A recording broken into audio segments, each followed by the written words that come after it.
Bendiciones con todos. Tema 11. Las verdades de la palabra de Dios. Hoy, las señales y prodigios por mano de los apóstoles, parte 1. Y utilizamos Hechos capítulo 3, versículo del 1 al 11, que dice lo siguiente. Y cierto día Pedro y Juan subían al templo a la hora novena, la de la oración. Y había un hombre cojo desde su nacimiento, al que llevaban y ponían diariamente a la puerta del templo llamada la Hermosa, para que pidiera limosna a los que entran al templo. Entonces Pedro, junto con Juan, fijando su vista en él, le dijo: Míranos. Y él los miró atentamente, esperando recibir algo de ellos. Pero Pedro le dijo: No tengo plata ni oro, mas lo que tengo te doy. En el nombre de Jesucristo el Nazareno, anda. Y haciéndolo de la mano derecha, lo levantó, y al instante sus pies y sus tobillos cobraron fuerza, y de un salto se puso en pie y andaba. Entró al templo con ellos caminando, saltando y alabando a Dios. Todo el pueblo lo vio andar y alabar a Dios, y reconocieron que era el mismo que se sentaba a la puerta del templo, al templo La Hermosa, a pedir limosna. Y se llenaron de asombro y admiración por lo que le había sucedido. Y estando él asido de Pedro y de Juan, todo el pueblo, lleno de asombro, corrió al pórtico llamado de Salomón, donde estaban. Qué cosa tan maravillosa. Mire, el poder, los prodigios que el Señor comienza a hacer por mano de los apóstoles, por mano de la iglesia. Al final del capítulo 2, vimos cómo la vida de los apóstoles cambió luego de recibir el bautismo del Espíritu Santo. Comenzaron a vivir como Jesús, siguiendo su ejemplo en palabra y obra. Por consiguiente, comenzaron a verse señales y prodigios. Lo analizaremos poco a poco. Ahora, a la hora novena, en el primer versículo se hace referencia a la hora de la oración, que fue el momento en que ocurrió el milagro. Leemos Hechos 3:1. Y cierto día Pedro y Juan subían al templo a la hora novena, la hora de la oración. ¿Cuál es esta hora de oración?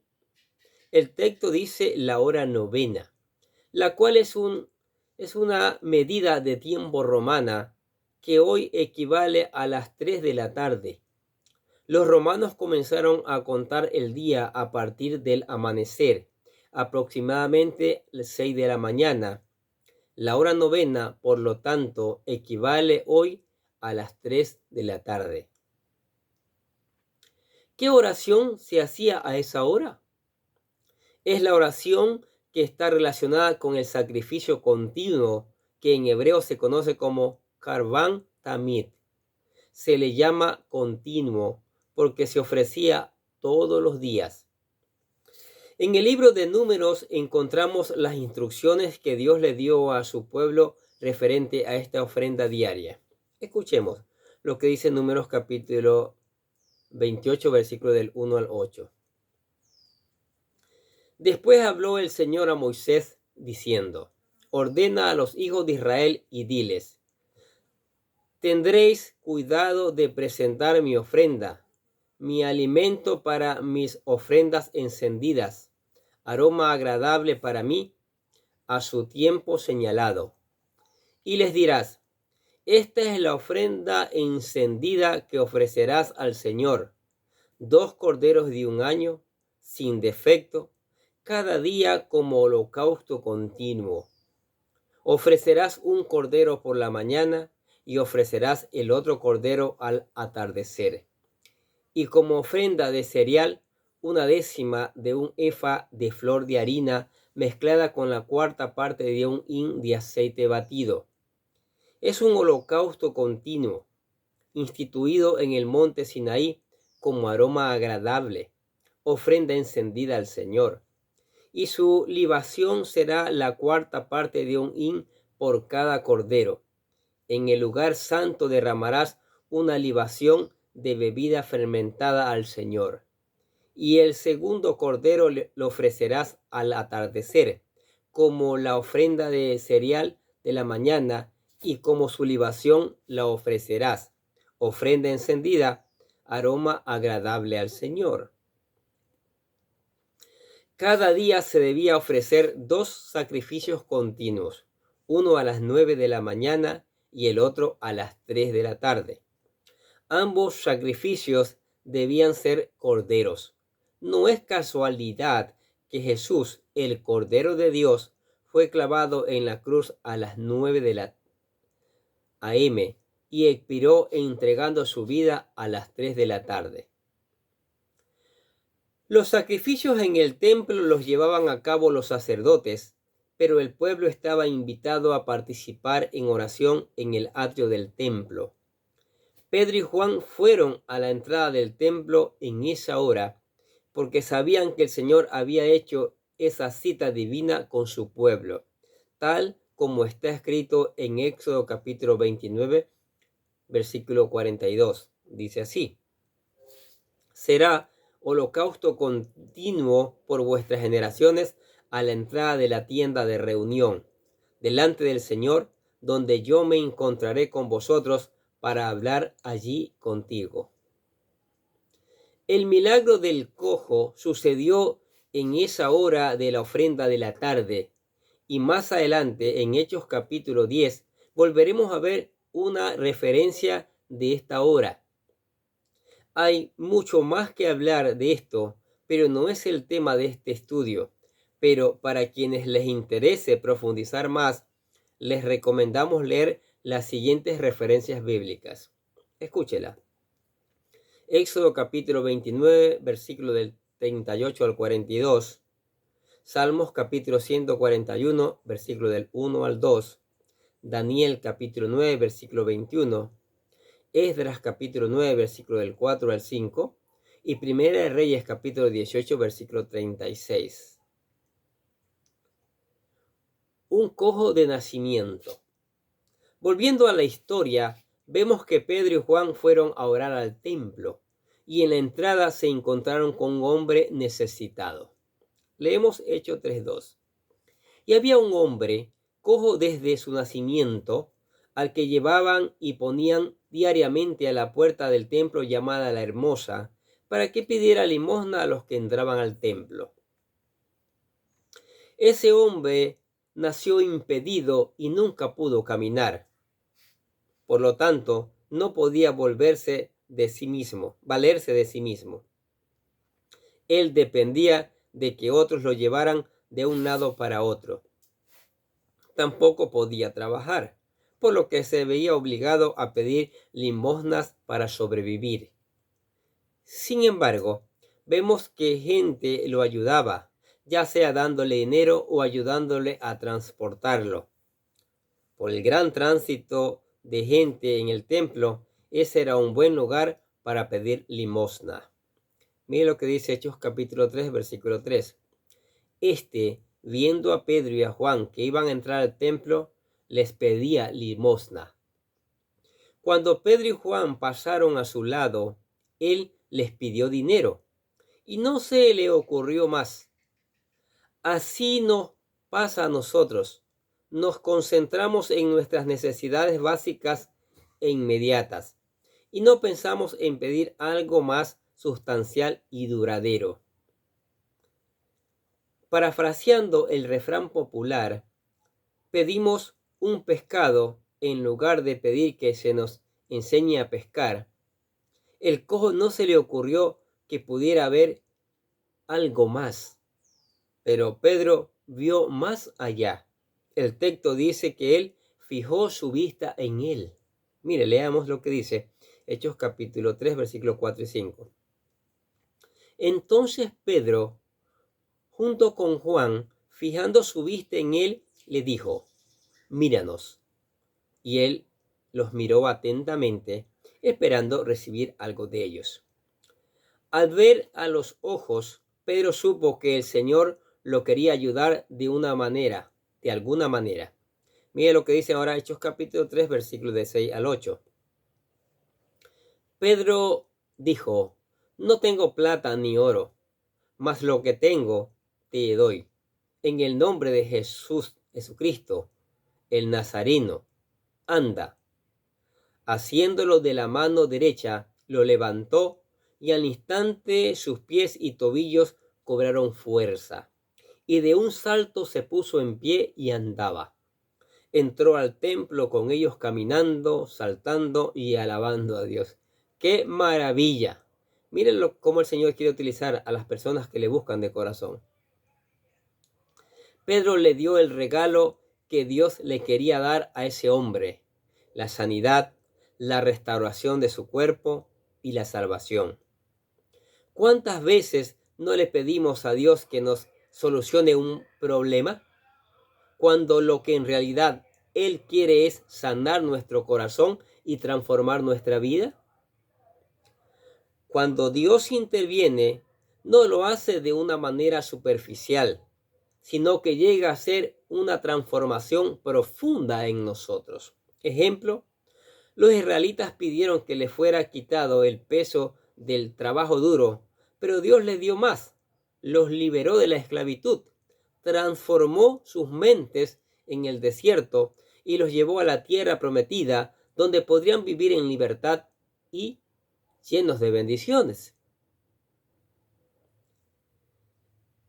Este milagro de sanidad no solo benefició al hombre que había nacido cojo, sino que sirvió de testimonio a muchos. Mira lo que dice Hechos capítulo 3, versículos del 9 al 11. Todo el pueblo lo vio andar y alabar a Dios, y reconocieron que era el mismo que se sentaba a la puerta del templo, la hermosa, a pedir limosna, y se llenaron de asombro y admiración por lo que le había sucedido. Y estando él asido de Pedro y de Juan, todo el pueblo, lleno de asombro, corrió al pórtico llamado Salomón, donde ellos estaban. ¿Qué les parece? Maravilloso, ¿no? Jesús ya no está, pero le dejó el Espíritu Santo, ¿sí? El Espíritu Santo se derrama en ellos. Pedro comienza a predicar, donde hay una gran conversión. Continúan los días, Pedro va al templo a la hora de la oración, y ahí está una persona, un inválido de nacimiento, impedido por trabajar y por muchas otras cosas, pidiendo dinero. Pedro no tenía dinero, Juan no tenía dinero, pero tenía algo, ¿sí? Ese algo, el Espíritu Santo, esa obra, esos dones que seguramente ya estaban aflorando, que el Señor había puesto en él, en Pedro y Juan, para que continuaran la obra que Jesucristo vino a hacer acá en la tierra. ¿Y cuáles? Milagros, prodigios. En el nombre del Señor Jesucristo, levántate. En el nombre del Señor Jesucristo, eres sano de tu enfermedad. Y el hombre al momento fue sano, brincaba, saltaba, alababa, glorificaba a Dios. ¿Quién no hace? Maravilloso, ¿no? ¿Sabe?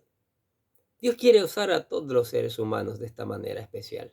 Pero el problema es que el ser humano se ha apartado. El ser humano no quiere saber nada de Dios. El ser humano quiere vivir bajo su propio razonamiento. El ser humano le dice a Dios que es religión. El ser humano dice que eso es inventado por los hombres para tenerlos engañados. Y de esa manera zafamos la responsabilidad de venir al Señor Jesucristo, de dejar que el Señor Jesucristo nos use, así como utilizó a Pedro y a Juan. Ahora, si usted está reflexionando al escuchar esta palabra y dice: yo quiero ser usado por el Señor. Amén, gloria a Dios. Pero primero para que eso suceda, usted tiene que convertirse en un hijo de Dios. Usted tiene que aceptar a Cristo en su corazón. ¿Sí? Entonces aquí le presentamos la oración. La oración de ejemplo, una guía para que usted pueda hacerlo con todo su corazón. Y el Señor lo va a hacer. El Señor lo va a utilizar. ¿Sí? El Señor va a hacer prodigios y milagros. Créalo. Créalo. La oración dice así. Querido Dios, sé que soy un pecador y que nada de lo que hago puede hacerme ganar el cielo o la vida eterna.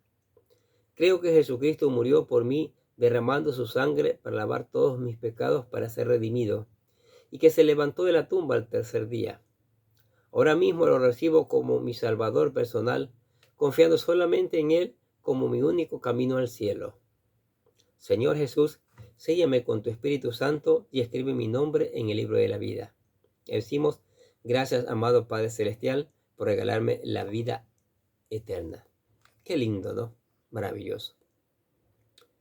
Entienda que el Señor quiere usarle una vez que se constituyó en hijo de Dios.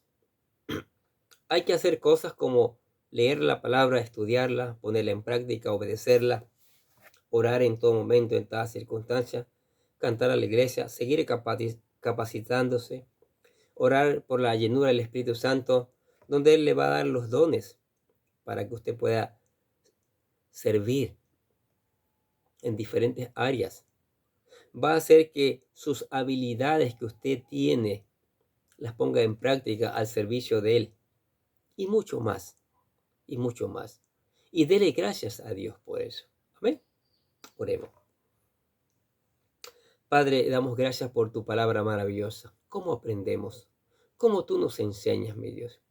Aquí nos has enseñado que si te buscamos de corazón, si dejamos que el Espíritu Santo obre en nuestras vidas, tú harás milagros y prodigios. Y esos milagros y prodigios traerán a otros a Cristo, a tu Hijo amado, Señor. Ayúdanos con tu Espíritu Santo. Ayúdanos con tu palabra. Ayúdanos a ser fieles, a ser verdaderos hijos, Padre. Por favor, Señor, ayúdanos. Te pedimos también dándote gracias por tu amor, que es maravilloso, el más grande de todos.